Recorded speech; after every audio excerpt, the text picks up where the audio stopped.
السلام عليكم ورحمة الله وبركاته. ازيكم يا احلى مشاهدين؟ يا رب تكونوا جميعا بخير وفي احسن حال. النهاردة هنعمل مع بعض وصفة سهلة وسريعة جدا وبسيطة. ازاي هنتبل البانيه؟ معانا بولة هننزل فيها بكوباية من اللبن المثلج، يعني خارج من الفريزر.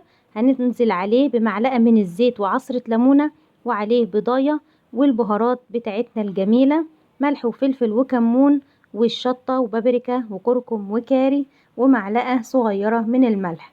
هنقلب كل الكلام الجميل ده مع بعض. وطبعا احنا مقطعين البانيه بتاعنا شرايح زي ما حضراتكم عارفين يوميات ام كريم ازاي بتقطع البانيه وتحفظه في الفريزر.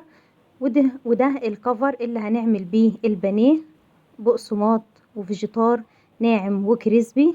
بتضغطي على البانيه كده عشان تعملي الكفر الجميل بتاع البانيه. وده بعد ما عملنا له كفر كده محترم ومعتبر، ومعانا زيت سخن على النار متوسط الحرارة بننزل فيه بالبانيه، وبتهدي النار عشان يستوي من جوه، عشان دي فراخ فريش طبعا مش الجاهزة، فتاخد معاكي وقت شوية عشان دي فراخ انت عاملاها عندك في البيت.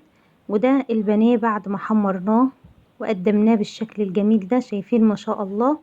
يلا اذكري الله كده وصلي على النبي في قلبك عليه الصلاة والسلام، ودوسي لايك وكومنت جميل كده واشتراك للقناة وتفعيل زر الجرس عشان يوصلك كل جديد.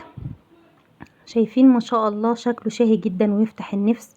بسم الله ما شاء الله اللهم بارك. وحضرناه في وقت بسيط جدا. ولو عايزة بتتبلي في التتبيلة وتحطيه على رف التلاجة ساعتين 3 ماشي. وبعد ما بتعملي له الكفر ممكن تحطيه في الفريزر عادي جدا. ودي كانت اكلتنا النهاردة، رز محمر حبة وحبة، والبانيه الجميل اللي عملناه مع بعض. وعملنا طبقين كوسة كده جنب الاكل بالشكل ده ما شاء الله. الكوسة طبعا مفيدة جدا ومغذية للي ما يعرفش أهمية الكوسة بالنسبة للقلب. وده كان بواقي محشي معانا، فطبعا لازم نحمره في الزيت. ولازم تزيني أكلك كده عشان يفتح النفس، عشان تفتحي نفس أولادك على الأكل. وبألف هنا وشفا.